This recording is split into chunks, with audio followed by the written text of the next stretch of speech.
For that, we're live direct on YouTube right now. Love this tune. NB14. I say it every time. Did he do this? He did this. This is his work.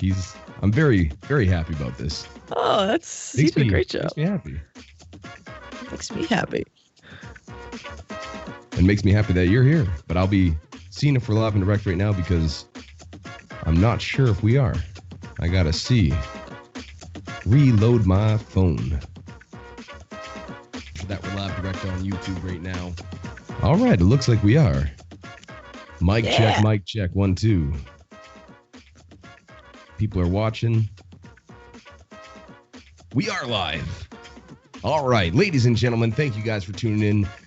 Episode 26. Episode 26. That is half a year officially. 26. We're half a year deep on this. Wow. It's coming along, ladies and gentlemen. Beyond the Beats right here, live streaming on Swissbeatbox. I'm your boy, Scott Jackson. And I'm excited about today's talk. I'm excited to go and have this lovely human being on. And as she rearranges, puts the headphones back on, making sure that the camera doesn't stall out. Ladies and gentlemen, it is my pleasure to introduce this week's guest. We have Chelsea Chalmers, a.k.a. DJ Hershe, a.k.a. Hershe, a.k.a. Yep, it's Chelsea. Thanks, Scott. Yeah, come on. Say my address while you're at it. Damn. Living in... No, I'm not going to go that far. No, God. Sydney, Australia. Yes, that's where I'm at. Yes. Good night. Anyways. How you doing? I'm great. I miss you. I miss you too. Guys, if you're watching in the chat, I don't know how many people are in here because I don't see the chat, but hashtag Scotty2Hottie, okay? You have the hashtag Scotty2Hottie. That's the thing. That's the thing. Jeez. It's coming. It's coming along. Still letting this play out though. Hashtag Scotty2Hottie. It's Monday, baby. That's right. Ish. Come on. But anyways, ladies and gentlemen, for real though, I'm just happy to go and see your face. It's nice to go and have a talk, and I'm glad that people are tuned in. If you guys have comments and questions, put it in the chat. We have my boy Heidfeld. Mr. Ilya is going to be going through it, and the best questions will be asked at the end of this conversation here. So write them up. Thank you for tuning in. Do you want to get this thing started? I'm asking you. Me? Oh, yeah. Well then, ladies and gentlemen, let's get into it. Yeah, baby. Episode 26, Beyond the Beats, coming at you live and direct, like this and like that. Make some noise, come on. Seriously though, how you doing? You feeling good? I'm happy to have you on, and it's nice to see your face. Oh, it's so good to see you too, Scott. Yeah, I'm feeling great. Honestly, I'm feeling good. The weather's nice, surprisingly. The songs, I'm happy about it. I'm happy about a lot of things that's happening. I'm happy to be talking to you. I feel like I haven't talked to you in too long. I miss Canada. I miss everything, but I'm moseying on. Yeah. Yeah. It's nice that you have nice weather. Canada's starting to get what's that thing called? Snow. Oh my God. You're getting snow already? Yeah, we got some snow. It's starting to happen. The South has snow before the North right now. Well, I'm in Boston. We don't have snow right now, but for some reason, Phonetics down in Kansas City, Missouri has snow for no reason. So I'm like, what? What's happening in the world? What? I don't know. I would have thought that Boston would have got that before Kansas. Yeah, you thought. Yeah. No. I thought incorrectly. But again, in Canada, you just assume there's snow at all points of time. You could have summertime, and all of a sudden, hail comes down out of nowhere. True story. Yeah, that's true. That's true. I was like, take me to Canada, and then I forgot. It's like Antarctica up there. Bring your toque. Maybe not. If you have a toque, you'll be fine. Hey, bring your toque. Bring your toque, eh? Come on. Couple hoses. Let's go to the camp, eh? Oh, let's go up to the cottage and rock out with the boys. Yeah, all right. Anyways, ladies and gentlemen, we're just screwing around here. I usually like to start off these things by saying a quote, and one of the quotes I found from you that I thought was one of the best actual beginnings of a beatboxing career. This is what you said, and I'm not sure if it's 100% true, but you said, I once fell down a set of stairs and made a noise, so I thought it was cool and kept mimicking that sound. Yep. I like that a lot. Yeah, did you find that? Yeah, I did. Yeah, on the beats, we gotta know. That's true. Yeah, I did say that. It was my 7th or 8th birthday party.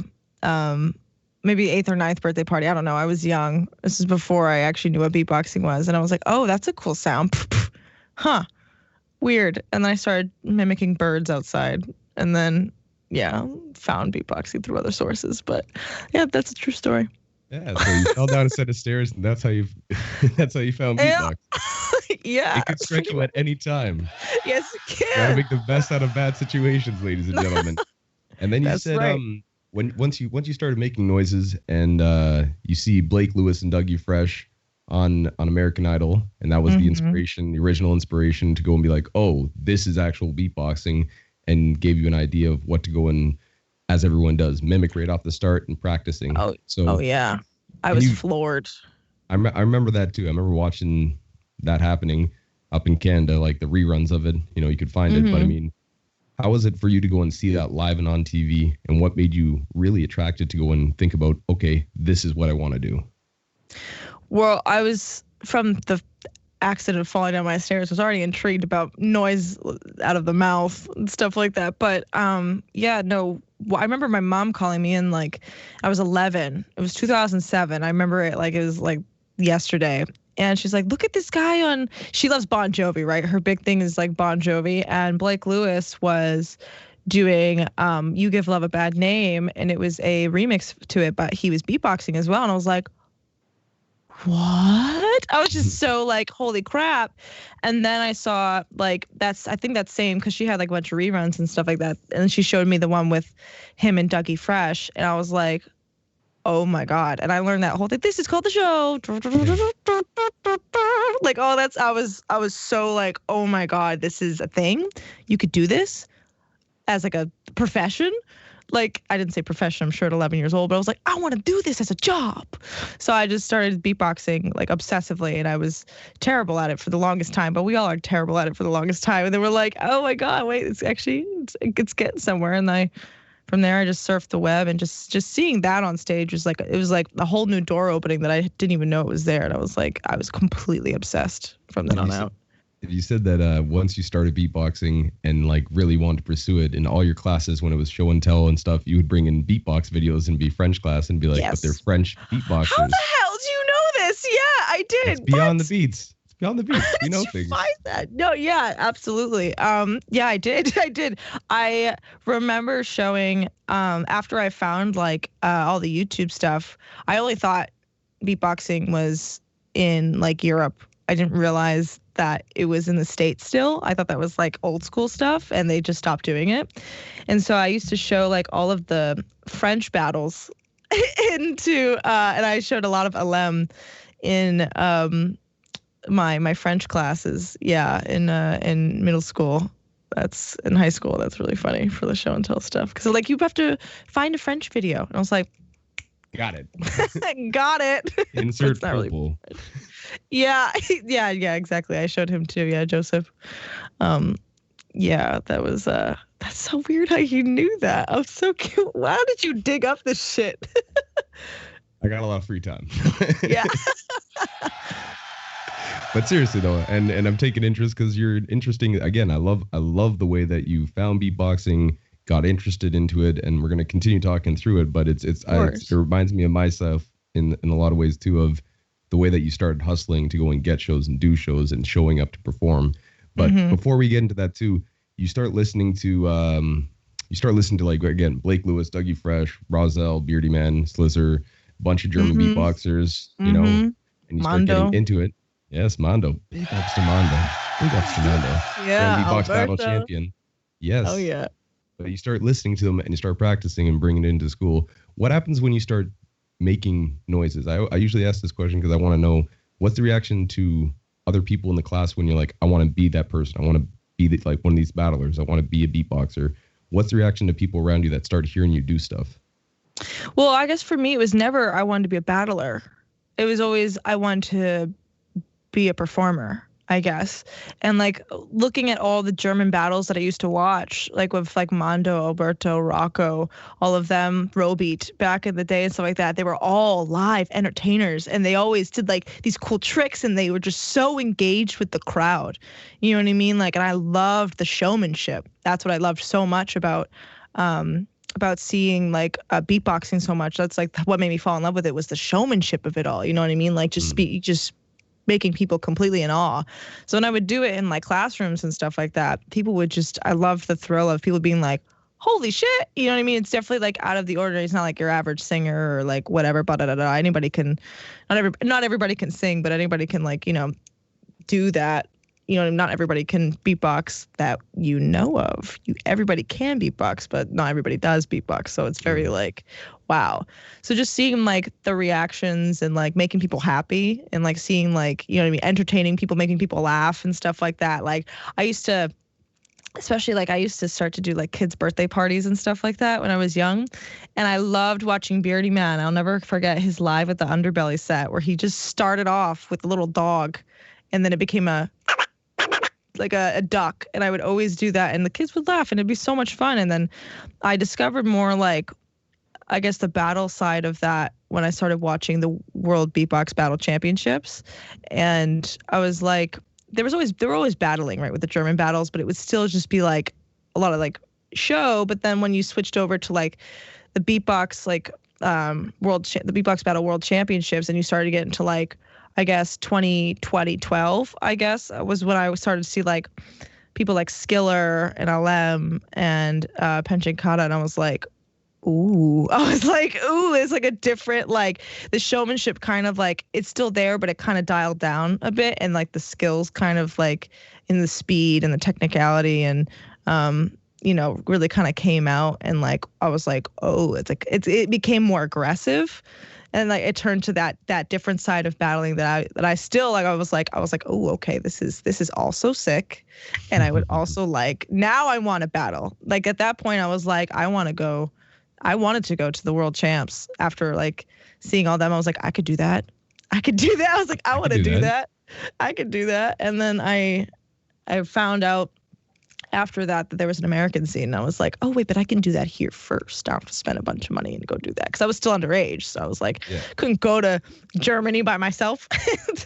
Well, I mean, you could have someone like Mama Sonic with Ultrasonic and bring you to the world champs and bring you. No. My parents. Big shout out to Ultrasonic. Big shout out to Sonic and Mama Big shout Sonic. out to Mama Sonic and Ultrasonic. But my parents, they're working people, so they didn't have time to take off and go do that. I want to go do this ups. thing. Congratulations. I know. Figure it out. No, goodbye. When I turned 18 is when I was like, okay. And I started just flying everywhere. Yeah, and you also did that by way of having, you know, a large career in not only beatboxing but DJing, which you found 6 years after starting to beatbox. But I want to keep on with beatboxing for a little longer, because again, I love it. I love it. You start performing and doing different showcases, and you started doing like one of the things. What was that video I found randomly? Was you doing a talent show, and it was like PVMHS. So I think it's the high school talent show. You start doing talent shows, and you start getting, like, you came second place in a talent show, and you started getting winning talent shows and stuff. And that's one thing that I was going to ask you is, when beatboxers start out, I always find the question is, how do you get shows? Like, what's the way of getting shows? And I always found that it's just showing up to everywhere you can, open mic, street corner, just anyone that'll listen to you, and you start performing. They put you in contact. So can you kind of give a description to people that are watching of how to start off a career beatboxing the way that you did, at least? Oh yeah, absolutely. Like, I mean, you have to break that barrier of, like, I guess, nervousness, like, early on. And that's what I did with the talent shows, because I was too underage to do anything else, right? So I did my freshman year. Terrible. I wore a fedora. I had long hair still. I just did like hip hop covers. That's all I did. Second year, I came out, won second place. Third year, they wouldn't let me place because I won the 1 year before. And then senior year, I was like, I want to put on like more of a show. So me and my sister's boyfriend at the time, Paul, who I taught how to beatbox, I was like, we have to do a beatbox battle. And we did. We had a little back and forth, like, high school version of a beatbox battle, but we won first place, and it was a lot of fun.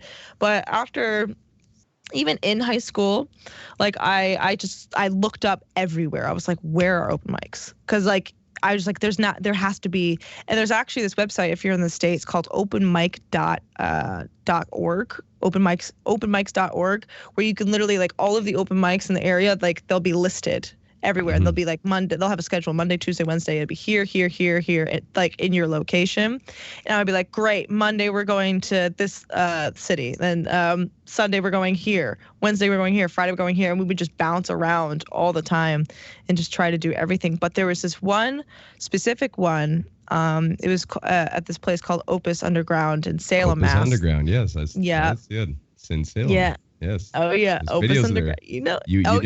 You did a battle, or not a battle, but you did a performance with, who was it? A guy named Aaron from the Dejas. And you were playing the drums, and he was playing the drums and going back and forth. That's again right off the bat, working with people and collaborating. I love that part about open mics, the opportunity to go and try new stuff. Oh yeah, and it was cool kind of staying there because we would go, and it was with the Dejas, and it'd be more of like an open mic, more a cappella kind of vibe, but I would go up there anyways and do it. And me and Aaron would love to have like drummer battle, beatbox battle kind of things. We go back and forth and like just play with the crowd and stuff like that. It was fun. Then they moved to a different place, and Rec Shop Movement, who was like the hip hop movement in Massachusetts, took over there and started doing open mics there. It was all about hip hop, freestyle, ciphers, and I was like, fuck yeah. So I would always be like the beatboxing for the ciphers, but I'd have like my own little thing. And one of my favorite DJs, Slipwax, who's like the sickest turntablist in like New England, was their resident DJ. And I was like, just one day I remember just super improv. I looked at Slipwax after I was like done beatboxing. I was like, ayo, Slipwax. He's like, ayo, Hershe. I was like, you want to do a table manners versus tongue manners battle? Because the big thing was table manners. Like that's like an East Coast and West Coast thing with like turntablism. So I was like, all right, you do table manners, I'll do my tongue manners. And so he'd throw up a beat and I'd start scratching on it, and then we'd switch, and then I'd do a beat, and then he'd start scratching over mine. So we'd just go back and forth. So it was kind of like a scratch battle, but it was a lot of fun. And I always went to other like underground shows and stuff like that from there, and just busking. I actually didn't busk too much. I liked more stage stuff, but I would do busking every once in a while. But if you really want to like, honestly, like find not only like local hip hop shows, because they'll always accept you. You know what I mean? Like local hip hop shows will always accept beatboxing. That is the fifth element. You know what I mean? Like you just really have to learn to, if you're like more of a, I guess, EDM beatboxer, it's still good to get that hip hop experience, believe me, and like know how to like read a crowd, you know, especially if like go out of your comfort zone, really try to get as much diversity as you can. And if you're trying to do more like electronic stuff, I wouldn't say we can't do much now, but in the future, any local electronic shows you can get to, and this is how kind of Honeycomb really started to like wiggle his way up into the festival scene, was just go there, support the artists, and hang out with the openers, beatbox with the openers, because they got that gig somehow. You know what I mean?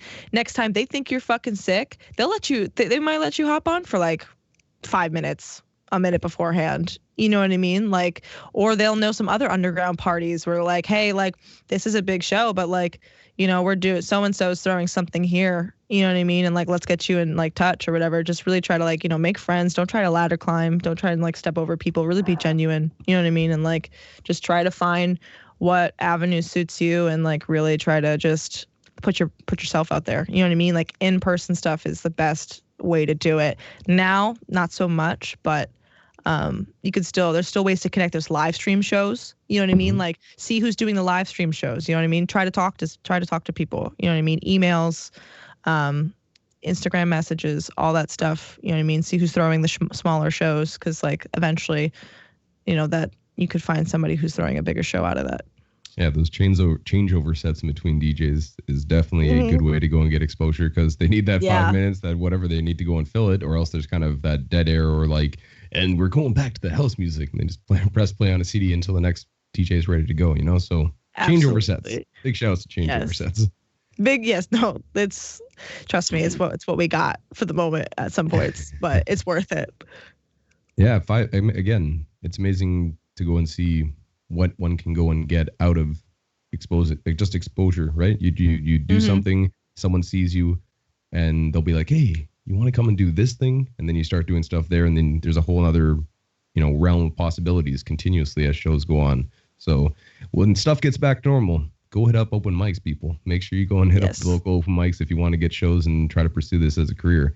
And as you started doing more and more with doing the showcases, when is it that you started finding other beatboxers in your area? Oh yeah, so it's actually interesting. There was a foreign exchange student from China who had hit me up on Facebook because I forget how he knew I was a beatboxer, but somebody told him that I was a beatboxer, and he's like, hey, we're like doing this like meetup with this guy named Green Beatbox, and we're all like getting a bunch of beatboxers from the local area to like do a meetup. Do you want to come? And I was like, yeah, sure, why not? And so we all got together and we had like this big jam session. I was like, what is this adrenaline feeling? I was like, we need to do this all the time. We do this all the time. So 3 of us afterwards, four of us. It was me, Mouse, who this guy's not in the scene anymore, Green, and State Street. And we're all like, let's make this Boston Beatbox, BBB, B cubed, whatever, like we called it back in the day.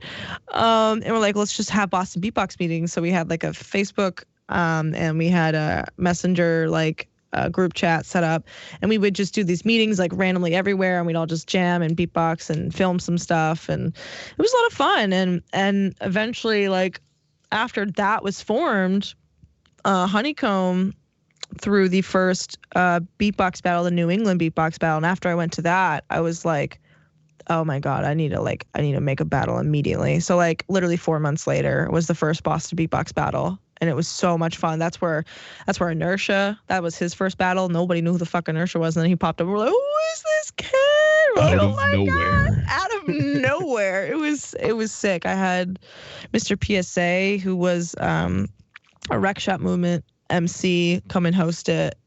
It was like the Middle East, which is like a staple in Boston. That's a venue.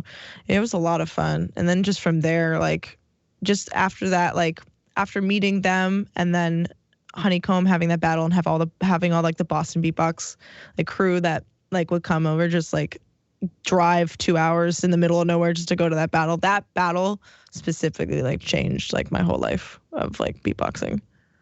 So right off the bat, you go to a battle and you start organizing to go and bring the community together and organizing with Beatbox, Boston, BBBQ, whatever you want. I like that.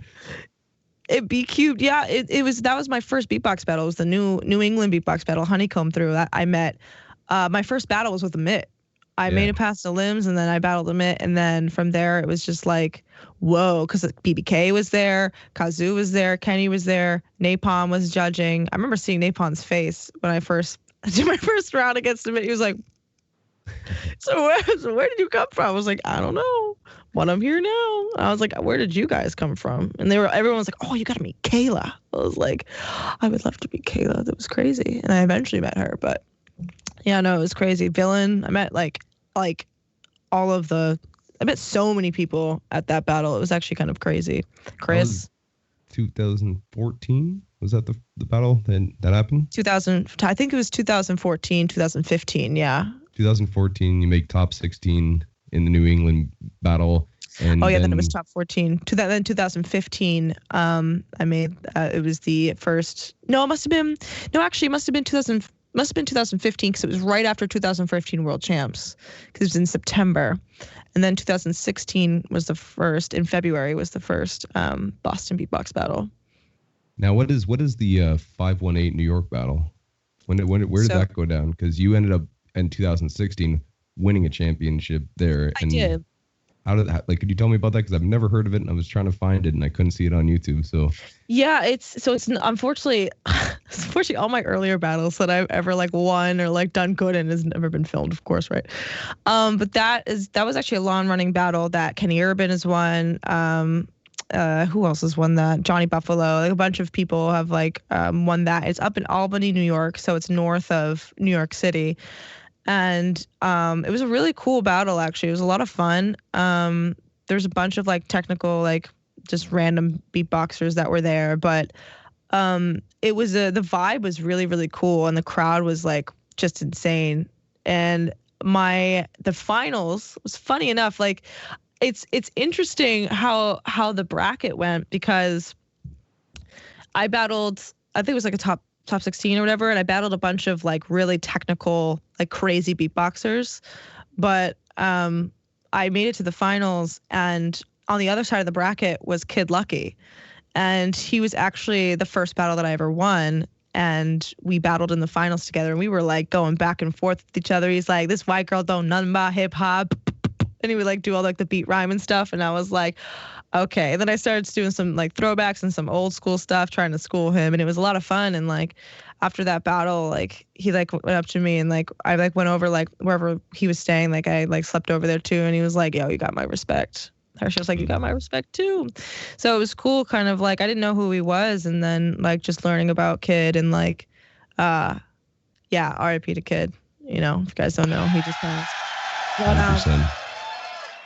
But yeah, no, he's he's a dope, obviously a dope guy, and he holds a special place in my heart, especially for being like that first. I don't know, like that battle meant a lot to me, but also like it was really cool. It was very like clash of hip hop / EDM, like beatboxing. It was a big fusion, so it was really cool to kind of see like all like the diversity, but it's a very underground battle. But it was they call it the New York Championships, but they also call it the 518 New York Championships. So that's what it is. And after this though, from when you first started, you go and do the East Coast battle. You do what else came up there? Then what was it that the World Championships? So you saw it on YouTube, and then you go to the World Champs, and you make it into the top, and you get to go and battle, and you battle Verver right off. You were top. there, yeah. She pinched my ass on stage. Remember that? I took a screenshot of that because I thought it was real funny. I looked up, I'm like, oh, I wanted to bring the showmanship, you know. Yeah, I liked it. Moving my booty on stage, and I did the same thing at American Champs in 2018 that year when I twerked in the finals.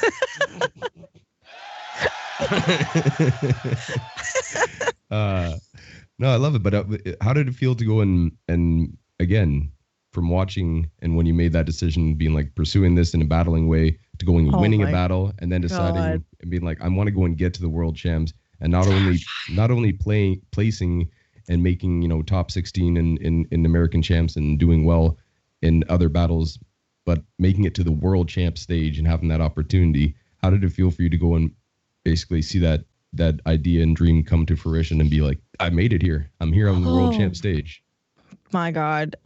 Scott, I'm not terrifying. The pre-anxiety is insane. It's crazy. When you get on the stage of like World Champs, it all kind of goes away.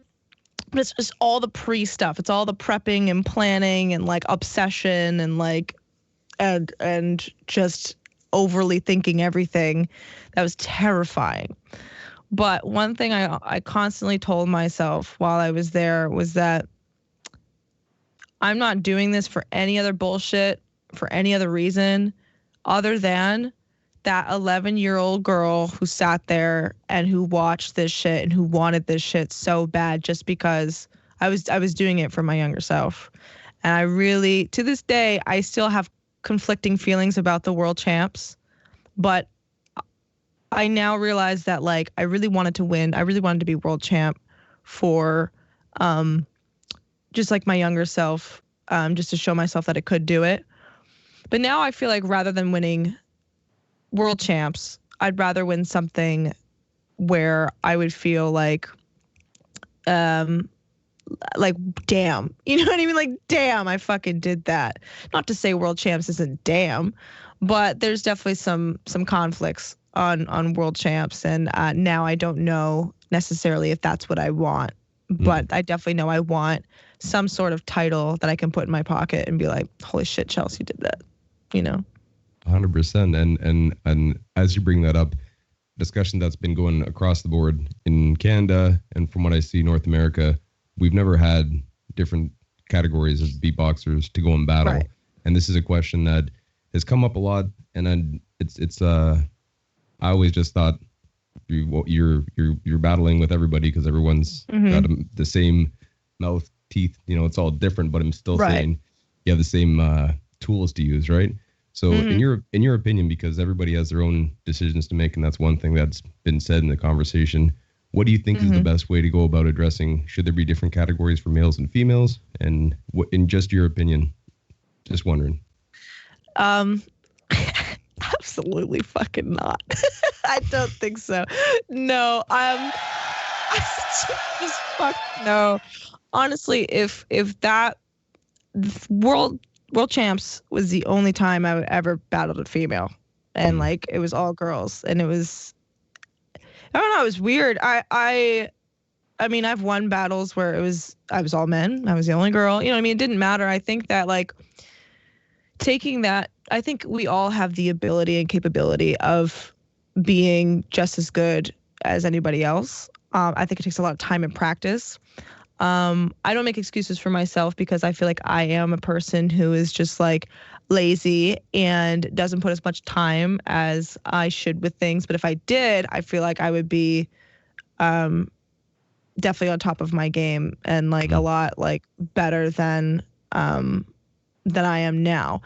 But that goes to say, like, do I feel as a female that I need to battle? Kind of, because I feel like I need to like just put myself out there to let other people know that like, now we can do this shit. And that's part of the reason why I still like practice today and like still want to like get better and like battle, is because I just kind of like want to like make a little path for like, you know, other people or other women who do want to do that. And I think that if the battles were separated, we wouldn't really have that kind of like fairness. You know what I mean? Like if I suck and I go against somebody in a battle and I suck, it has nothing to do with the fact that I have what I have in my underpants. I'm trying to keep it PG for you, Scott. Yes, but it just has to do with the fact that I need to practice more, and I need, if I want it, I need to go get it.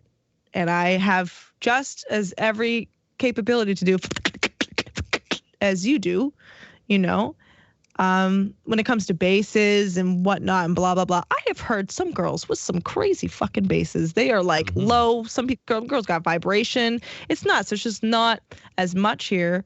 Women here who stick around because of like a lot of the misogyny that goes around. And I saw something really funny the other day, and I guess this is not just an issue in the beatbox community, but there's also like, there was two people with shirts, and it was a girl that had a shirt that said guitarist, and there was a guy who had a shirt that said male guitarist on it. And I just thought that was kind of funny. And the comments in there, it was just like all the things that like you would hear as like, you know, like a female guitarist or whatever, but it was like pointed towards the men. I was like, damn, yeah, I kind of feel that. It's honestly stupid. Like, the more, honestly, the more women that feel comfortable coming into the community, the more like, you know, we say we don't have to separate you because of your gender or whatever like that, like making you feel like a second class, like, you know what I mean? Because there's like, it's not I think Kayla says it like this. It's not the male category and the female category. It's the A class and the B class. You know, that's what it's more like separated as. You know what I mean? Like, oh, you guys can't do as good as the men can, so we'll put you in a second class category to make you feel better. You know what I mean? Like, to just example for world champs, like I haven't won my national championship. I almost did for tag teams. I'm vice champ, but like I haven't won solos, but I was able to compete, you know, without winning a battle. I have won battles, but I wouldn't, if I didn't win that battle, I'd be able to compete. I kind of got like a free pass in a way that kind of makes me feel like, you know, like I'm like, I don't want a free pass. I want to be able to like earn it, I think, more, not just because I have something, you know, like, or lack of something, you know? Yeah, so that's definitely a valid point. And I always it's because you've also done, you did the 8 to Smoke, and Mm-hmm. you held your own against guys like an Inertia, a Villain, Kenny, like like you Mm-hmm. showed and proved that you can do that. And watching someone like Pension Kata also qualify for something like the what was the shootout battle, I believe, back in the day, and Yeah. crushing it, and she did an Yeah. amazing job. But so it's something that I just wanted to ask you because again, people I think need to hear more about it and have open ears, especially people Yeah. that are organizing events and have the opportunity to go and push this idea forward. Mm-hmm. And everybody. That's the one thing is that I've listened and heard is it's up to people to go and do whatever they feel is most comfortable and right in their own communities. So if your local community thinks this should be another way, do it as you will, as long as everybody makes that decision together. So Yeah. I'm excited though. I'm excited to go and see the next time when shows come back.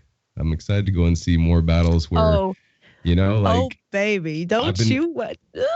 I've been seeing the online stuff, right? So I haven't been really, I never really was in the online scene until now, and I'm seeing so many crazy beatboxers where I'm like, who is this person? I Where do you come from? I know.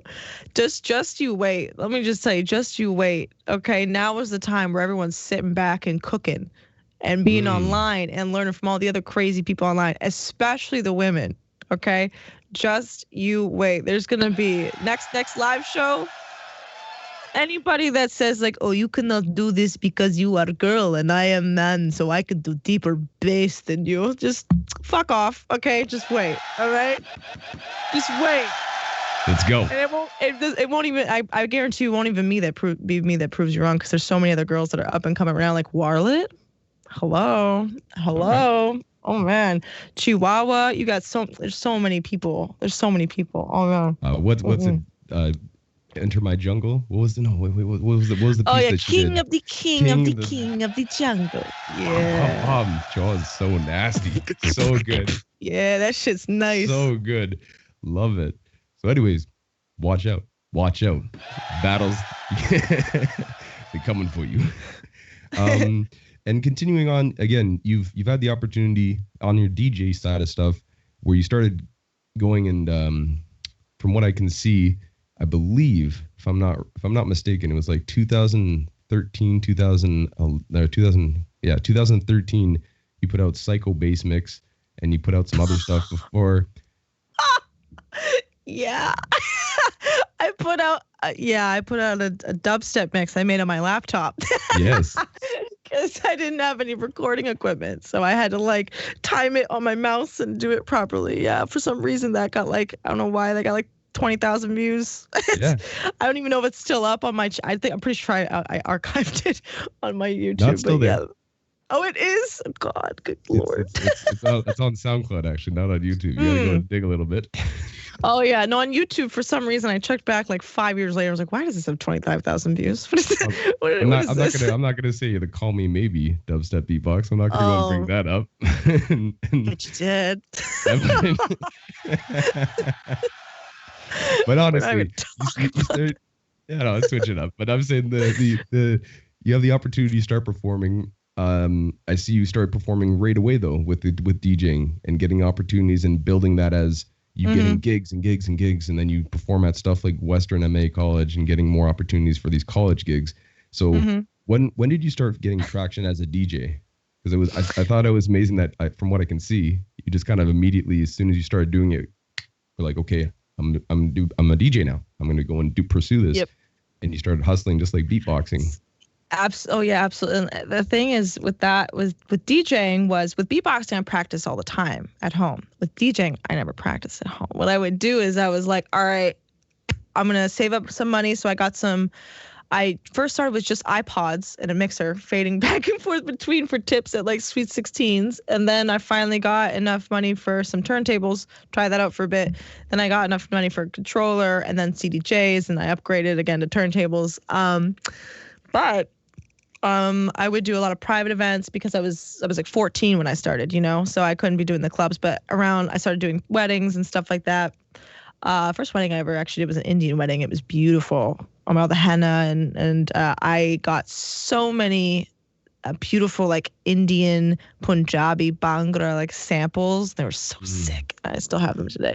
But after that, it was at 17 I started doing clubs. And after like still within that area, like 17 was when I started to really like kind of like push myself as like an artist, because I was a beatboxer and a DJ, and I would love doing that in the same set. You know what I mean? I love like transitioning back and forth in and out of that. And it wasn't until like I really started trying to build my Instagram that, you know, things actually like started to really like pick up for me, like gig wise. And the way I did that was I would sit on my phone and I would scroll through hashtags. That's all I did, because I was like, what markets do I want to hit? This is me talking to myself as an 18, 17-year-old. What markets do I want to hit? And I was like, okay, so one of the big ones was like the LGBTQ market at the time. I was like, I really want to hit that. So I started like going in and like finding all these like people and just liking their photos or maybe following them, leaving some comments, like stuff like that. And I got hit up by this company called The Color Agent. And they were like, hey, we see you just turned 18. Congratulations, because I think I made like a post or whatever, and they're like, we are booking artists for South by Southwest. We would love it if you came. South by Southwest, ladies and gentlemen. And then I had that residency for I did talk to him. Yeah, I had that residency for 3 years in a row. And there I met a shit ton of people. I made a lot of connections with people that are like Grammy winners and other like big DJs and artists and rappers and singers, and it was really, really cool. I loved doing it. I met Butterscotch there actually the first year I did that, and I never met her before, but she was on the same bill. And it was cool because I started doing my DJ set live, and she came in, and afterwards she was like, that was sick. Because I did that and I started beatboxing after, and then I went out and saw her show, and she was like doing the live looping and the guitars and beatboxing and singing, and oh, she's so good. So that was really cool. And I actually ended that residency on my own terms because it was the same weekend as GBB, and I told myself, I was like, I don't have it. Nothing else is at South by Southwest for me. I've been here 3 years in a row. I'm taking a risk by leaving this, but it was like, I need to go to Switzerland at the time. It wasn't Poland. And I think it was 2017. 2017. I think 2017 or 20.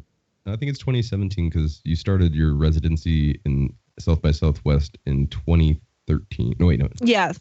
13, 14, 15, 16. Yeah, so then 17. Yeah. Yeah. So then. You need to be able to count on your fingers, ladies and gentlemen. You might be a beatboxer. It was the year that Codfish won. That's the year that I went. That might have been 18. That'd be 18 then. Okay, yeah. So then 17 was the last year I did. So this must have been 14. Yeah, no, that makes sense, because I graduated high school in 2014. So 14 to 17 is when I had my residency too. And yeah, it was the best decision I ever made in my life, because I made so many friends at the Grand Beatbox Battle, and it was like a whole new world opening up, and like my career as an artist I think grew a lot, and my career in like the beatbox scene as well, because if I didn't go that year, then Sinjo would have never asked me to DJ next year, and I was able to be like the main DJ for GBB. And then it was kind of cool. It's an interesting take, because I think beatboxers take me more seriously as a DJ than DJs do, and DJs take me more seriously as a beatboxer than beatboxers do. So it's like DJs know me more as the beatboxer, beatboxers know me more as a DJ. So it's an interesting take, but I'm trying to switch that around now by making more produced tracks, and I'm going to be putting out more beatbox content eventually, and not like actually me solo beatboxing, you know, like maybe a Swiss shout out or something. I don't know. We'll see. Well, you've had a couple of those already too. You've had I think that you've had two that are there, and always you've also had some features where you're seen, obviously. So I loved having you as the DJ though. That was so much fun where you were playing tracks and I remember that one video that's still, I'm not sure if it's on your Instagram, but that one video where you're playing tracks and just, you can see the crowds going crazy. I swear that after party was like the best set of my life. I loved that so much. Every fucking thing I played at that GBB 2019 after party. It's just everyone was just fucking losing their minds. It was insane. I was like, this is the best thing ever. And I was freestyling the whole set. I was literally like before that while like I was like downloading like songs because I like forgot to bring another hard drive. Like I was like stressed as fuck, but it was, oh my God. But you made it work, and also you had the opportunity. What was it? Didn't you did a DJ set at Vocal Total as well, right? I did Vocal Total. Oh yeah, in the side of a mountain. That shit's crazy. that's one of them I still want to go to one of these days. I'd love to go there. Big shout outs here. That looks like it looked, and I'm proud of Elise winning that when he did for Canada because gotta shout him out. Gotta shout out my nephew, Elise. Crushing it. I just did an interview with Ping Pong Po for one of his videos on YouTube, and he asked me who's the GOAT of solos, and Elise was my top 3 for sure. All right. I don't think I've ever seen him lose like properly. He's just so good. He's so clean. His style is so unique. I love Elise. Shout out Elise. Yeah. If you watch this, I'm proud of you. Making Canada proud. It's also big ass troll, but we don't talk about that. Hey, we're not talking about that. We're talking about the good things that he does, you know? Only positivity here. Another positive thing that happened was while you were at South by Southwest alongside, who was it? Ruby Rose, I believe, but you were one of the most anticipated artists to watch for. Yes. And you made that list, and it was on L Style, G Style. L Style, G Style. Yeah. And you made it to the list of the ones top artists to go and most anticipated artists to go and watch. And that's just cool. That's just a cool check mark to go and be like, so I came and did that. All right. Yeah. I just get that check mark, and now I'm in Poland here. I got stuff to do, everybody, you know?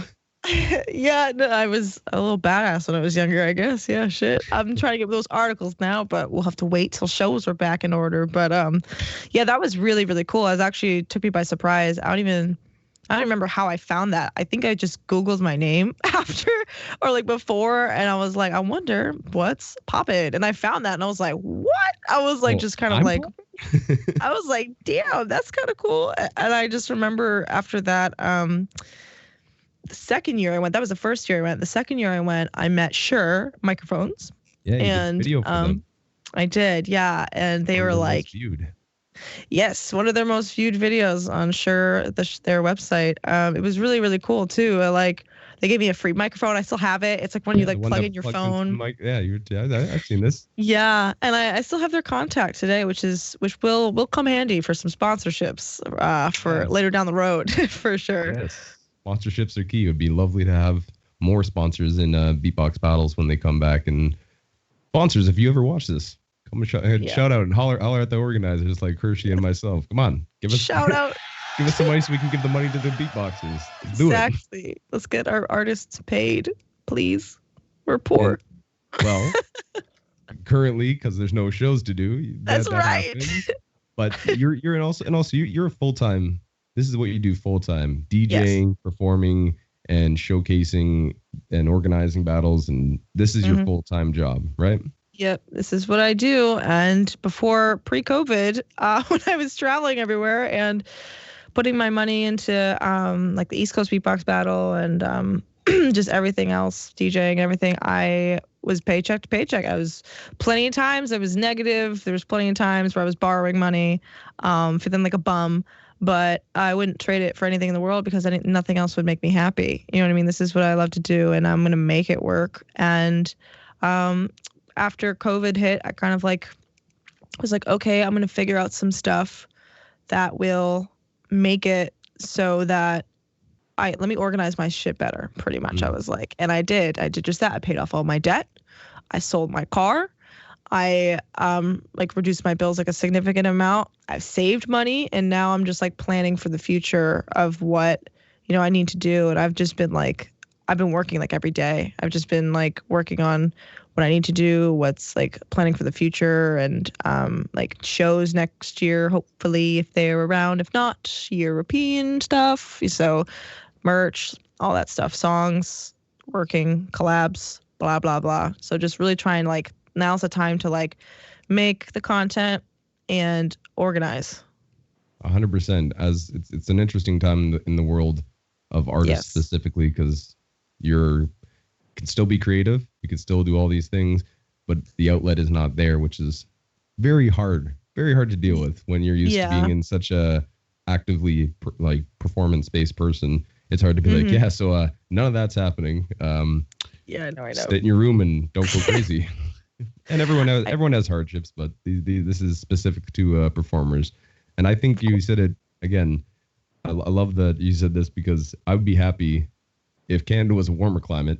I would be happy to have a stick with a handkerchief and jump on trains if I had a microphone. You know, I'd be okay with that. The hobo beatboxer, yes. That one's for you. Can it be pink? Can it be a little tie with some puppies on it? Yeah. Maybe I'll have like a hat that has like the top has a little off. Yeah. Like and the top hat. Hashtag #Scotty2Hottie on it. Yeah, and maybe I'll be able to do this and do the worm. And, Yeah. Find my friend Rikishi. He'll come with me. It'll be great times. You'll have a dog named Rikishi. There you go. Traveling dog. And he's gonna have yellow sunglasses. Yeah. Awesome. Well, that's good and funny. I got a little tear in my eye too. I know. Shit, Scott. Oh god. Shoot. So anyways, yeah, it's happening. Anyways, you continue on, and you've had a bunch of releases, and you've been performing all over the place, and most recently, before we get into just your content on some of the YouTube stuff that you've done that I thought was really interesting and smart, but I wanted to go and bring up Bodies. If you haven't watched it, ladies and gentlemen, you go right after this interview, type it in, Hershe, Bodies. And you lose your mind, and maybe wear some sunglasses if you're watching the video, because it'll get you. It'll get you with those sparkling lights. Tis be aggressive. It's a very adrenaline pumping, I want to punch some shit track. Let's get it going. And you've been able to go and is this something? This is what you're talking about as producing more tracks and making more music, and you've done stuff with Ghosts, I believe, Broken. You did stuff with them. Yep. And you're making more music now. The one thing I was going to ask is, when you did remixes of Rhythm Gods, right? Mm-hmm. Can you explain to somebody how that works? I have an idea, but I'm not a producer, right? So you have the video, you have tracks. Where do you take that to cut up and make it a remix of it? Can you explain that process to people that are watching? Yeah, for sure. So I use this program called Ableton, and to me, it's the best that you can get. And what I did was I watched Rhythm Gods, not knowing the original on Audico's channel or Vocoder's channel, not knowing that it would be something that I would even touch to remix. And then I listened to it, and in my brain going into it, I thought it was going to be what I did for the remix. I thought it was going to be like everyone's like mixed and matched and styled like that. Then when I watched it, it was everybody separately. And I was like, oh, interesting. So you're telling me my preconceived notion of this was not what it was, and you give me very clean tracks to work with? Bet. So I took it and I was like, I don't know. Something came over me where I was like, I started listening and hearing things in my head that what was this? And I was like, this is wrong. This needs to be fixed. That's pretty much what in my head was like, this is wrong. This is not right. I need to fix this. So it was just like, I immediately took the video, dragged it into my, I converted it to an MP3, and then I put it into my software, and then I broke them all up by section. So it was P1, Gale, Thomas Zachary, Azel, like, they were all like broken up. Tyler W and Vocoda. And out of that, I was like, all right, what do I want to be the intro? So I was like, P-Wad, I like this as the intro. So I was like, he's way too slow though. I was like, he's way too slow compared to everyone else that's pretty much at 140 BPM. He was somewhere around like, I think he was at like 98 BPM, 105 BPM, somewhere around there. And I was like, okay, so I had to go in by hand and manually adjust and speed him up and put him on time to 140, which took a while, but I did it. And then I was like, all right, there's need to be a couple sweeps. There needs to be some underlying tones to make it sound more to life. So I added some Foley, which if you don't know what Foley is, that's stuff where it's like you record trains going by, or you record someone's conversation in the background, or you record leaves like in the crowd. Before they had special effects, these people would be grabbing things to make it for movies that were black and white. Exactly. So yeah, we use Foley in the back there, and you can barely hear it. You hear some birds chirping, you hear some like little like vinyl crackles, that kind of stuff. And all of that stuff layered but all lowered really makes whatever you're listening to sound more full. So it sounds more full without too much clutter, because if you take it away, it's very plain. But if you put that in there, it actually gives it like a warmer tone. So I didn't adjust the audio so much. I pretty much left everything the same. I did do some minor tweaks to like the actual audio itself when it comes to like how it was mixed. So I did a little bit of mixing for it, but not too much because it was already pre-mixed.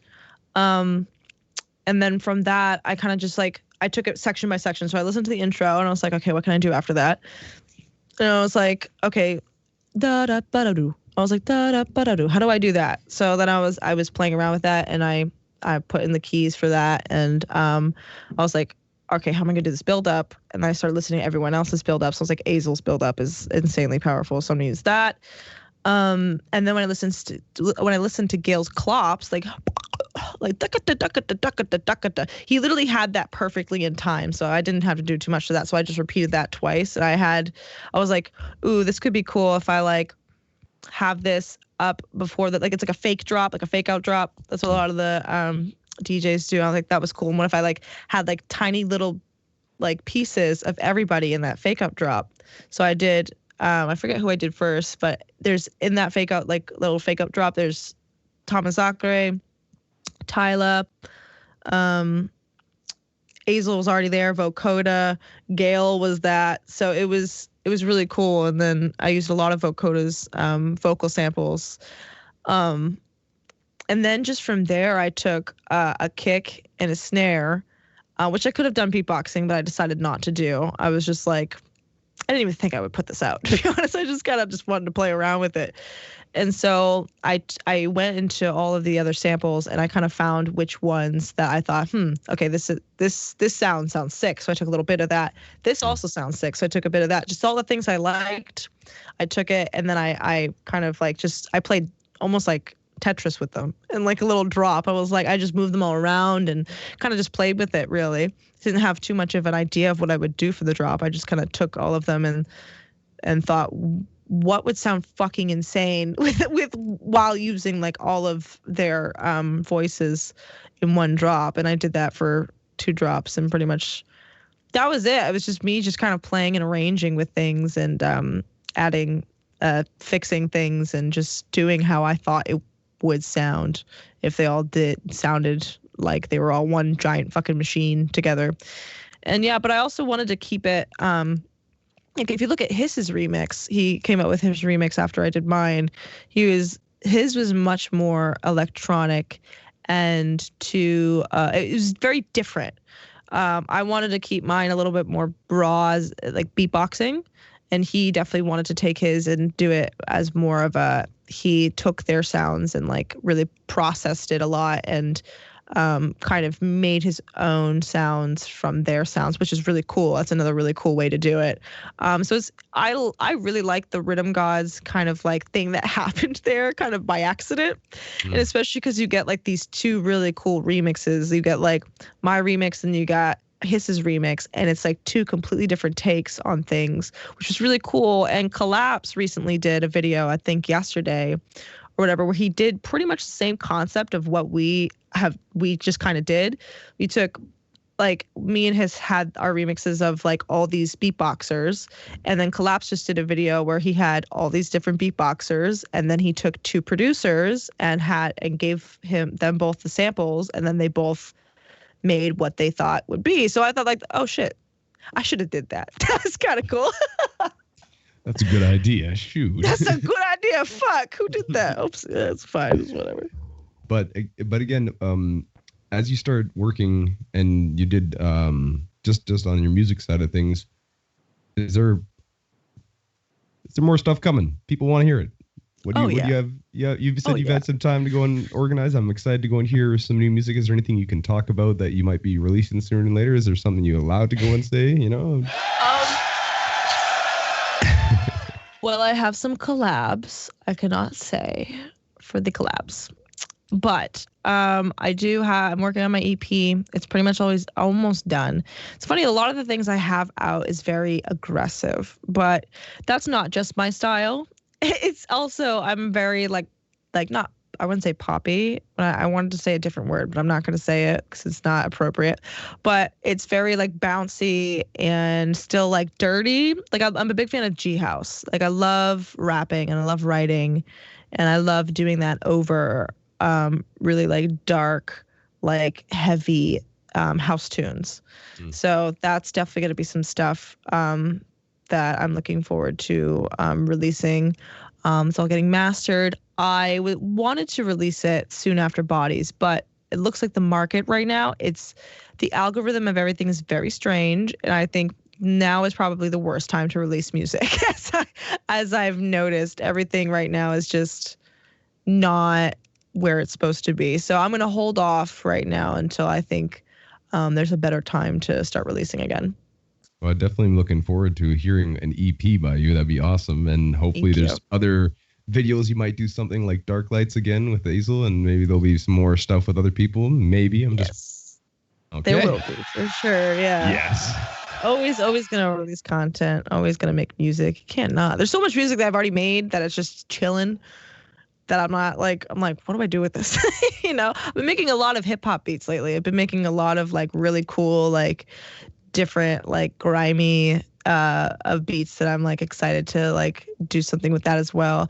I was going to have a video out. If GBB had happened, I was going to record a music video with Thomas Acre, but we have to postpone things and figure out other things as well. So I'm saddened just to hear that GBB is not happening, because that would have been like the collab station of the century. You know? Oh my God. Just no crowd, everyone just being able to like go and do their thing. That would have been not so.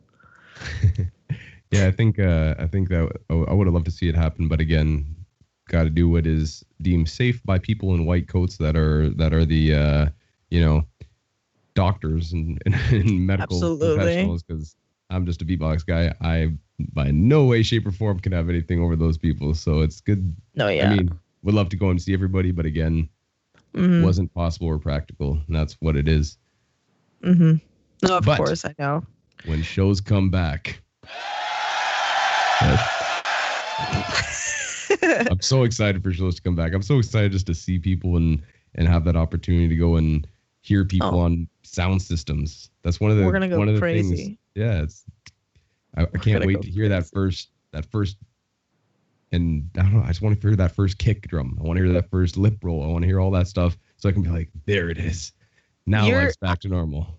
You know how long it's been since I've beatboxed on a sound system, Scott? I used to have speakers, and they're gone now. I'm like, I'm going to lose my mind. I'm going to absolutely make me and Gail were talking about this. Shout out to Gail from Australia. We're going to absolutely fuck rage.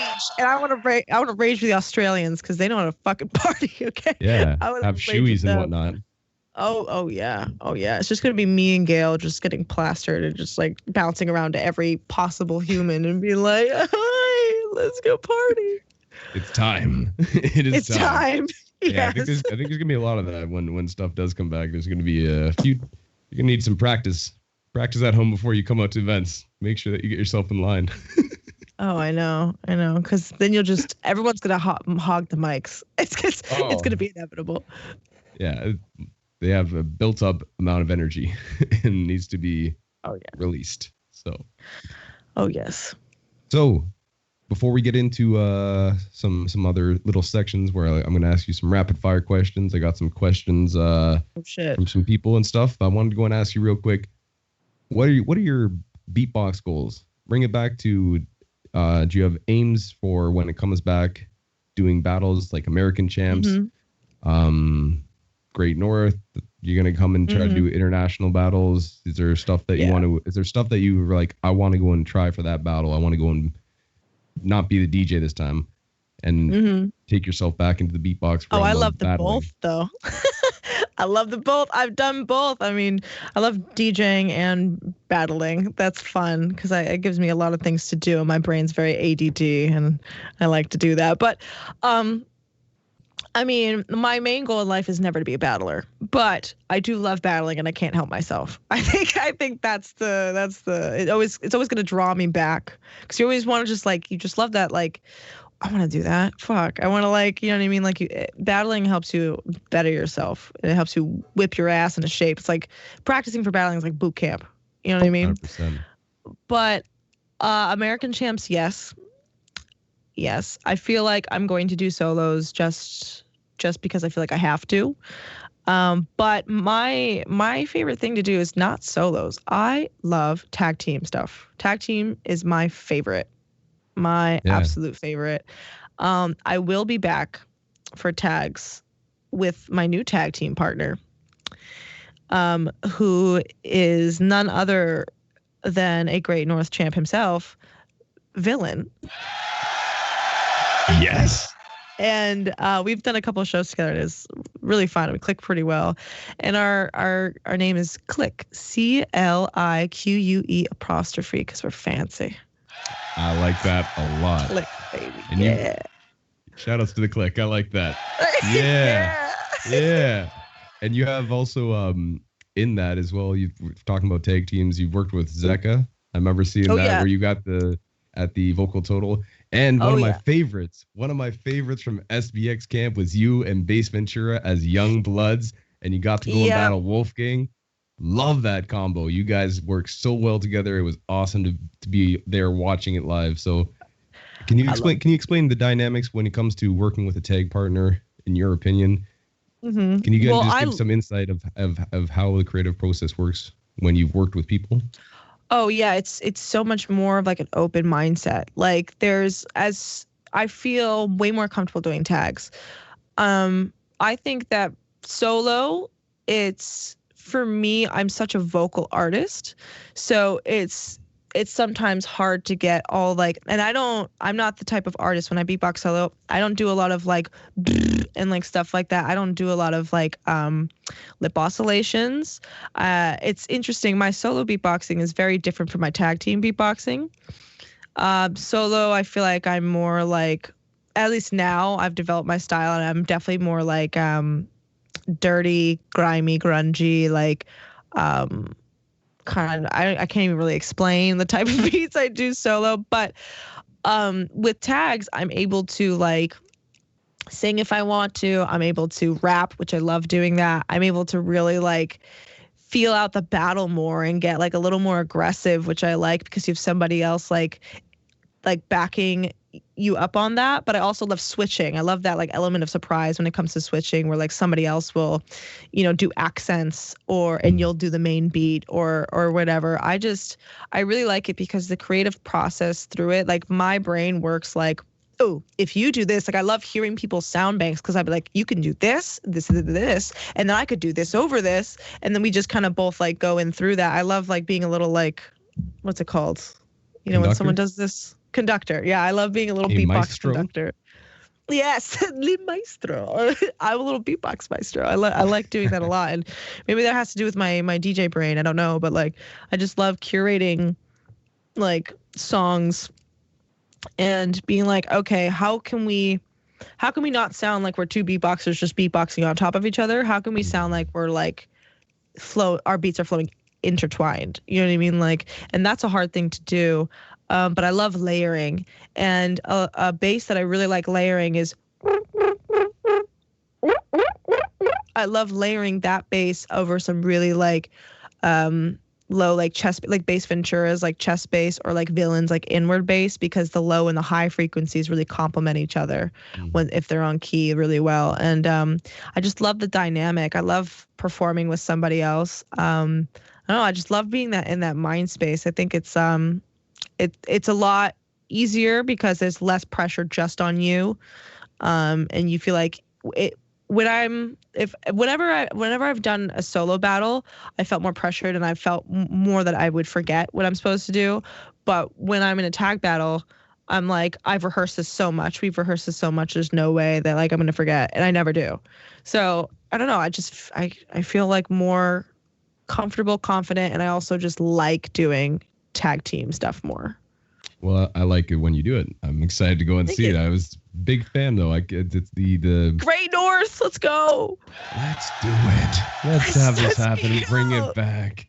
Come up to Canada. I know. We were actually talking about that. Me and Hershe and Phonetics and Hunty were talking about that the other day. We're like, we need to go to Great North. That's the first place we gotta go. We gotta go to Great North. Yeah, I'm real sad it didn't happen this year thus far, and when it comes back though, I'm going to try to push it as big and beautiful as possible, so you guys can enjoy some Canadian time. Eat some poutine, buds. Come on. Okay, so you have music coming out. You have a battle, new tag team with Villain that you might be working with, Sir American Champs. There might be some Great Northage happening. North? Oh yeah. There might be some more music coming. I already said that, but I'm excited to go and hear more music that you've made. And now it's time to get into another section of the show. Are you ready? Yes. Ladies and gentlemen, we're going to play a game called Rapid Fire. All right. Rapid Fire. Let's do it. Rapid Fire. Keep on saying it.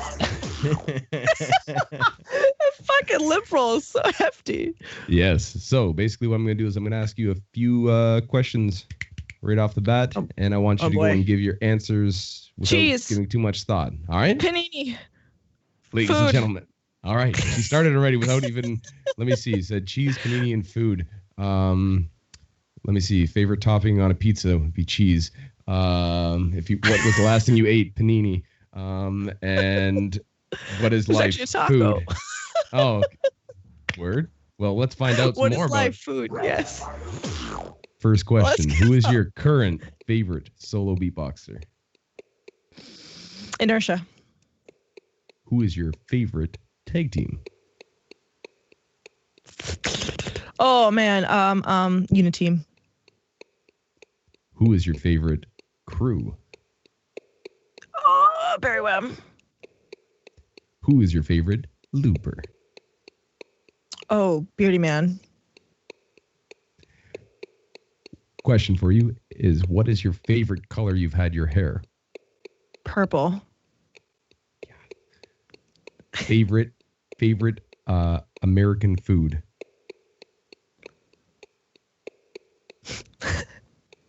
French fries. No. Favorite way to cut your hair? Oh shit. Well, it's growing out right now, so we'll say growing out. The last question for you might be pretty difficult, because I don't know the show too much, but which Sailor Moon character are you? I'm Sailor Jupiter. I love that bitch. Oh, man. Yes. Sailor Jupiter, a.k.a. Hershe. Yeah. I love Sailor Jupiter. Oh, man. I had the biggest crush on her growing up. I'm going to have to, again, I saw, I think a little bit of that show one time. I have no real idea. I know there's a guy with a tuxedo in there, so I know he's tuxedo mask. Yeah. I try to rewatch it. I try to rewatch it as an adult. I was like, this is so cheesy. I loved it so much as a kid. Yeah, these things happen. It's unfortunate when you sometimes watch them back and be like, really? I spent hours watching this? I know. But next up, we have questions from my friend Papuni. My friend Papuni. My friend Papuni has a few questions for you. My friend Papuni. I'd like to first and foremost know. Let me see here. Is this from my Paponi directly? My friend Papuni. directly sent me these questions. Oh, hi, all right.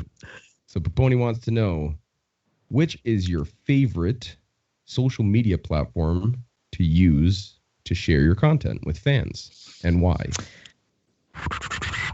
Instagram, because I feel like it's interesting. A lot of people say, I think Instagram, YouTube is the back and forth, but I feel like Instagram, because I've been building up my Instagram for years and years and years now. So a lot of people on there are following me. Like legitimately. I feel like YouTube, you can release a good video and then someone will just click subscribe, but they don't know much about you. I feel like Instagram's a little more personal, and you get to share a little bit more about yourself, like, than say, YouTube sometimes, depending on like what you put out on YouTube. I like that answer. I'm slowly but surely learning how to use internet as well, but it's a long process. Long process, Yes, it is. Next question from my friend Papuni. He wants to know, what is your favorite dessert food? Dessert? Oh, ooh, I'm a bitch for some vegan cheesecake. I do. I make a mean vegan cheesecake, but my favorite dessert of all time, I love, and this is very controversial now, but I love macaroons. They're like, I just love them. Like, I love macaroons too. Bro, they're so fluffy. Oh, let's go. Oh my goodness. I love it. Solid answer. Yes. And if you're on the other side, my friend Papuni disagrees with you as well, probably. That's right. That's right. Next question from my friend Papuni. He wants to know, let me see right here. He goes, I'll ask this one first. This is more of a serious one, but how does your experience in beatbox help you make your EDM/DJ music, like EDM music / your help you perform? So what are the things that you can go and cross over? I guess I'm reading into it more, but what are the crossovers that you find when you're producing tracks and when you beatbox, and what happens when you do them simultaneously or back and forth? Well, they both help each other. They're both a beautiful marriage in itself. And a lot of people ask me all the time, like, oh, what do you prefer? That's just not a question, When I'm a beatboxer, DJing and producing helps me a lot with structure. It helps me a lot being able to, I think, hear what's going to work and what's not going to work. And as a performer, as a beatboxer, I think that being an EDM artist helps me know kind of like what is going to work and how building a beatbox set is going to work from an EDM standpoint, because I like to build it up. I like to go from a smaller BPM and raise it up to a smaller BPM, lower BPM and raise it to a higher BPM. And when I'm like DJing, beatboxing helps me because I can hear little intricate things in mixing that maybe some people miss. I pay attention to detail, maybe too much sometimes. And that's actually a big thing that beatboxing has helped me with my DJing, is detail. Because we always pay attention to detail with our mouths and little tiny sounds here and there that a lot of people, when they're producing or they're just mixing, kind of miss. And sometimes mixes can sound like, even if you're just mixing live, things can sound a bit not right. Maybe the mids are too high, maybe this and this. Being a beatboxer has helped me learn how to mix better, because we have such a process when we have to mix our microphones when we're going live and stuff like that it really taught me how to learn. It taught me about frequencies a lot more, so that my DJ mix sounds just as nice as my beatbox mix when I'm like on the mic, or I'm like just setting up for a gig or whatnot. But they both go hand in hand. Like if I'm at a DJ show and I'm a beatboxer, that's always gonna be a +1. If I'm at a beatbox show and I'm a DJ, that's always gonna be a +1. You know what I mean? They both help in their own ways. That's a good answer. I like that answer. I never thought about that, to go and think of the intricacies that a tuned ear for beatboxing would hear comparatively to someone just listening to music. So you can actually go and find those fine details. I like that. My friend Papuni has another question though. He wants to go and ask you. My friend Papuni would like to know, lastly, what legacy do you aim to leave, not only in the beatbox scene, but as just for yourself? That's a hard, big question, but My friend Papuni. He's a serious guy and wants to know. What legacy do I intend to leave? Well, make yourself happy and don't take life too seriously. Learn to have fun. And I think a lot of, in the beatboxing, leaving a legacy, I think a lot of people get so uptight, and we've all been there. I've been there, and sometimes take things way too seriously. I think it's important to have fun because beatboxing is a beautiful art form, and it's not just all about, being so serious or being in battle mode all the time. You know what I mean? It's about making music, making people happy, making yourself happy, and having fun. You know what I mean? Beatboxers are fun. We have fun, and we have fun together, and we make fun music together. We don't always, it doesn't always have to be perfect. It doesn't always have to be like the best thing you ever heard. It doesn't always have to be the most technical thing. It doesn't always have to be the fastest thing. It just make what feels good to produce. You know what I mean? Like, if just doing like some shit like that, like if that feels good to do, then just do it. You don't have to do some crazy shit all the time. Like, don't take yourself so seriously. Like, just do the music that makes you feel good. You could have both, but you don't always have to be like so all the time. Just chill, laugh at yourself. Solid advice as well. Those were questions from Paponi, but now the lovely crowd. Also, I think you're well on your way for leaving that legacy. So thank you. Proud of yourself. Yeah, thank you. A question from the crowd. First question is, do you play video games? If so, what is your favorite game? I do play video games, yes. I play a lot of video games. My favorite video game of all time is probably Assassin's Creed. Probably, honestly, the new one, Odyssey. It's sick. I played it all the way through. I love it. Currently, I'm playing a lot of Among Us. I love that game. Lately, quarantine, I've been in like Warzone, Call of Duty Warzone. I've been playing a lot of games that have to do with like hanging out with my friends, pretty much. So like anytime I'm playing these games, I'm online with my friends and we're all talking. It's at least like 3 or 4 of us, you know what I mean? And we're like laughing and having a good time, and it's fun, stressful fun. Like, I don't know. I like games that like bring us together. And like, I never used to do that with video games. I never even used to like play online with friends like that. I would just play alone. But like, being able to do that has been distracting, but it's also been helpful. And honestly, I think right now, like playing video games is like kind of like saved me in a couple situations, because I've been able to like not be there physically with my friends, but be able to be there online with my friends has been awesome. That was way deeper than the question was, and I'm sorry. No, people want to know. Yeah, I don't play a lot of games whatsoever, but I will say, if they figured out how to go and make Super Nintendo online, I could play some Super Nintendo. I just yeah. It's pretty difficult. It's pretty difficult to go and learn all the controls on these new games. It's too much to do. I'm trying to like sit there and like, so I started up in I don't know, Call of Duty or whatever, and I got in there one time and just immediately was just like, well, I died. All right, let me try. Well, I died. All right, let me just go. Okay, well, I died. Anyways, here, I'm wasting my time here and ruining your record. Like, take the controller back. Scott, you gotta play Among Us. It's fun. It's easy. It's free. It's fun. You gotta do it. Yeah, at least he will get you hip to it. He's the one who got me hip to it as well. You're like in this like spaceship, right? And you have 2 to 1 imposters, and they're trying to like kill off the people and like pretend they're doing tasks. And then you have the crew who's like supposed to do tasks and stuff to like win the game. And it's like a discussion like in between, like if you find someone like, or like who's dead, or if you just press the button because you have like a suspicious feeling, you get to be like, okay, I think it's so and so, or like, I think it's this person or that person, and then like you get to defend yourself and like lie or like tell the truth or whatever. And it's like, it's just really, it gets to be really, really funny, and it's just a lot of fun. It's just like you could play with like 10 people online, or like 10 to like 6 people. It's just been a lot of fun, honestly.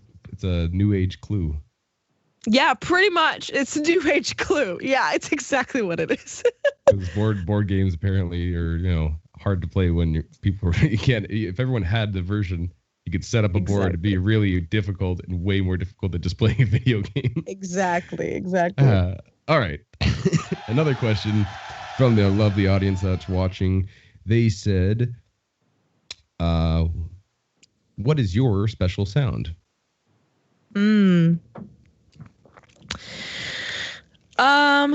Probably that's probably my special sound. That's probably the most unique sound I do. I also do that bass, but that's like I'm learning to do other basses now because that sounds great in a tag team. It's a great mid bass, but it doesn't really have any like low subtones to it. But it's fun. I like it. I like that a lot. That sounds dope. Nice. Another question from our lovely audience. They would like to know, do you practice with a Loopstation?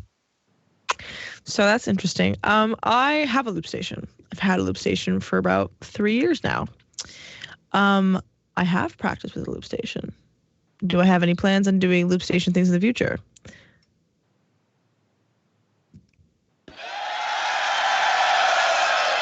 Heard it here. But guess who has my Loopstation right now? Hershe. Oh, Hershe. Well, he's probably gonna there. He's been there for like oh, bro, he's been cooking. So there you go. All right. Someone wants to know. The crowd wants to know. Do you have any? Are you going to collab with So-So? Like I don't know. That'd be cool. We haven't talked about it. I haven't asked him, but that could be something that could be arranged. Potentially.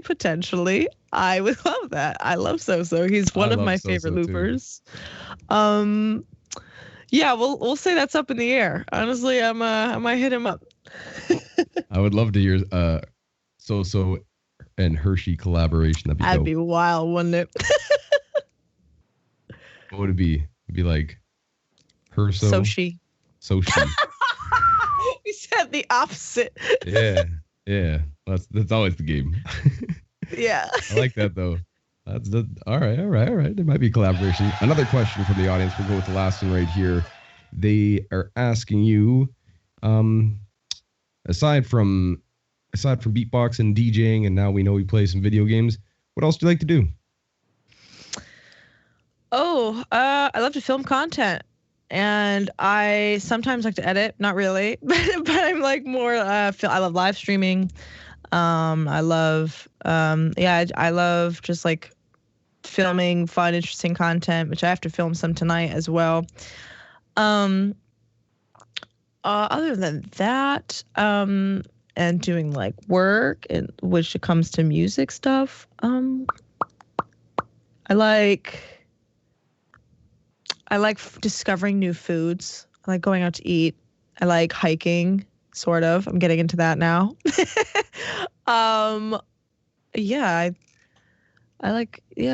guess entertaining. I just like entertaining people. I don't know. I get bored myself and my ADD likes to go wildfire, so I got to do something that stimulates my brain.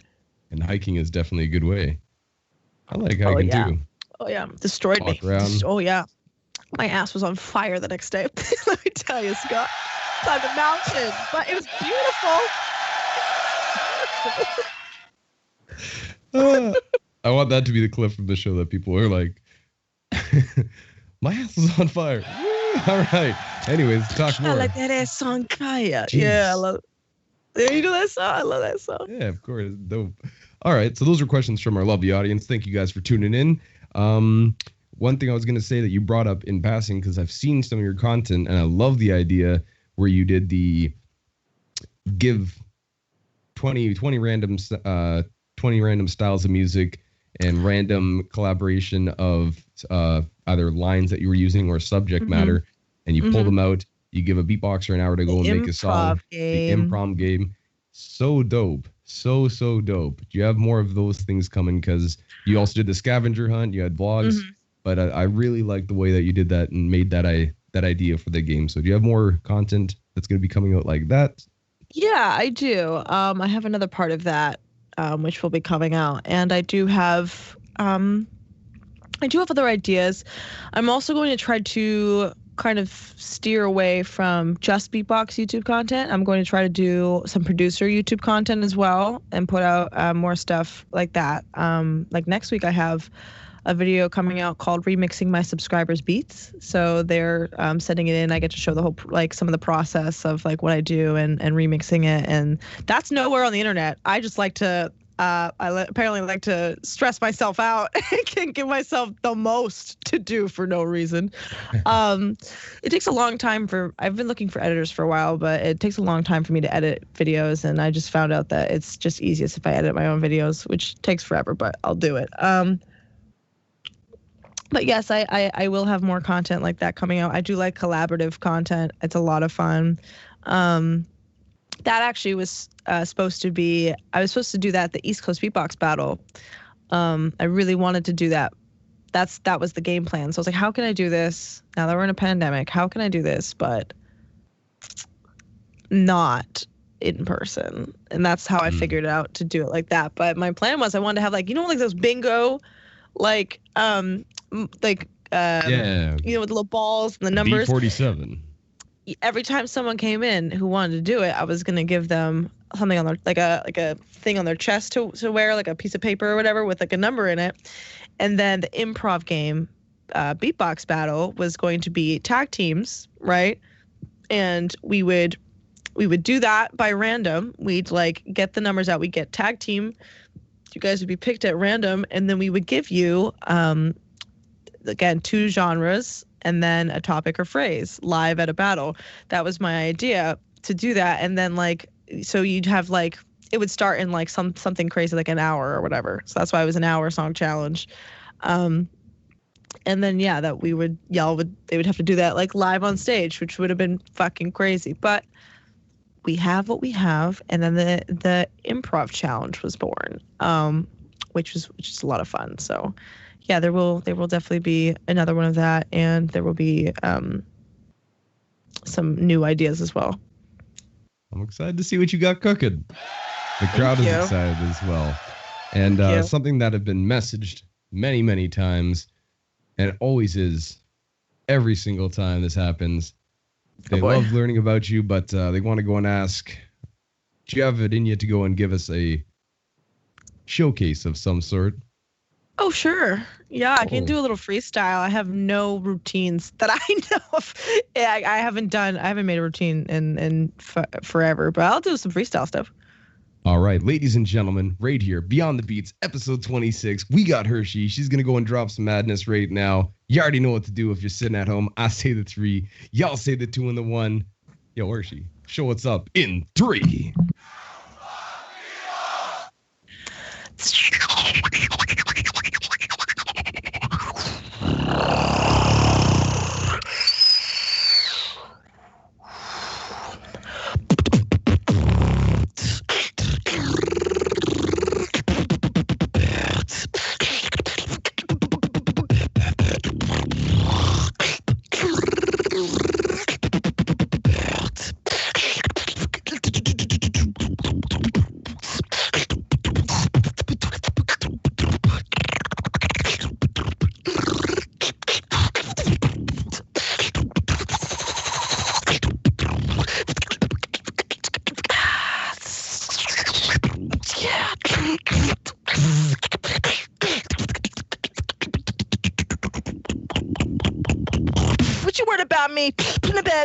But you wanna be put in a bed, but you wanna be put in a bed, but you wanna be what you word about me? Put in a bed, but you wanna be put in a bed, but you wanna be put in a bed.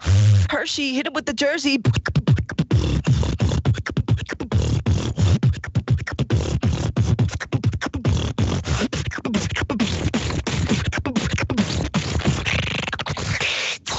Go on, hit it with the.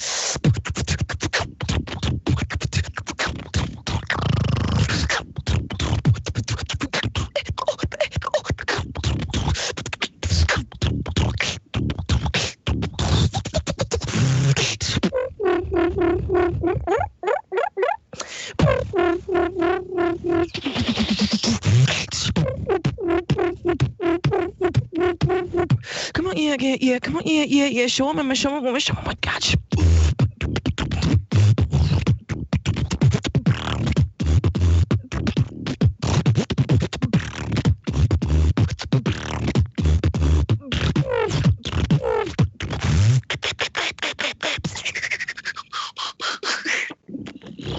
Racking up names, racking up numbers. My phone take a flick, shut a stutter, cut a hustler. 4-page spread, need some bread for that butter. Even Playboy Hugh Heffy got a wonder all in with the sauce. Tongue game so sick, can't take this shit. Come in, take it off. If you wanna do this, it ain't gonna be quick. If you want a quick pick, take a click, flash. I post real fast when I'm clapping on your ass. Got a sweet tooth, girl, you ain't gotta ask. You can have anything, and I know you like that.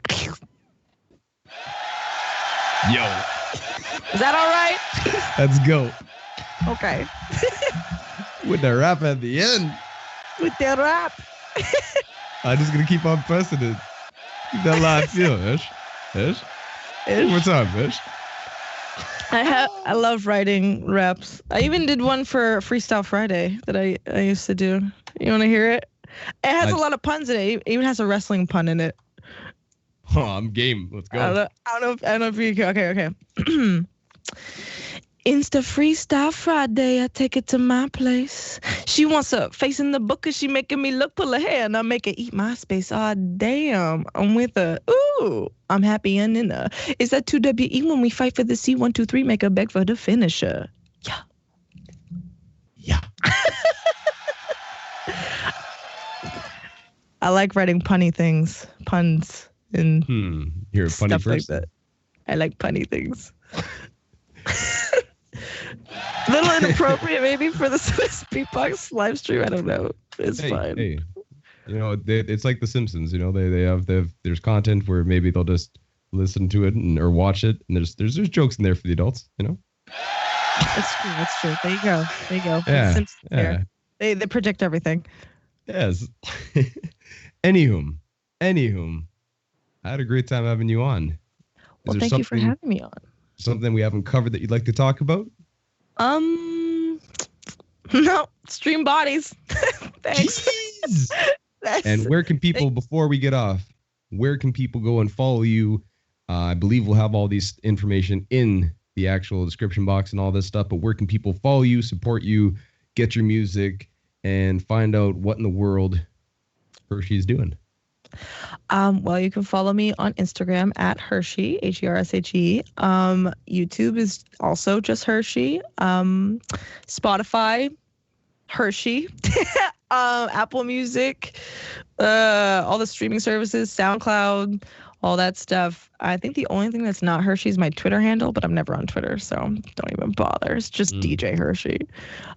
But yeah, so I appreciate you having me on, and thanks people who are watching and interested and stuff like that, and little old me, and hope to make you guys proud someday. Thank you.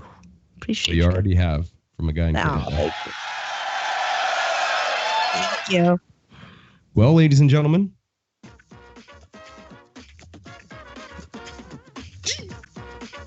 episode 26. We're half a year deep into this. I hope you've enjoyed it so far. I love you, Hershe. It's nice to go and see your face. I miss you and stuff, eh? I know. And, we're gonna get drunk and party, Scott. It'll happen. Yes. I cannot wait for these things to happen. Make sure you guys go, as I've been saying, go grab her music. Go check out Bodies. Stream Bodies. Go and check out her music. Go and support her. Look what she's going to be doing in the future of putting out new music, new collaborations. Got a new tag team for battles when they come back. Hershe in the building. Yeah. Episode 26. Beyond the Beats. Right here, live stream, Swissbeatbox. Still dancing because it's dope. But seriously, guys, thank you for tuning in. Hope you guys like this. Leave some comments below. Like the video. Ask more questions of people that you want to have on. And follow Hershe. And I hope you're all staying safe, sound, all that good stuff, and having a great day. Thank you for tuning in. But with this, I'm going to go ahead and play this last little part going. Thanks for tuning in. Find out what's happening in Beyond the Beats next week. And that's time.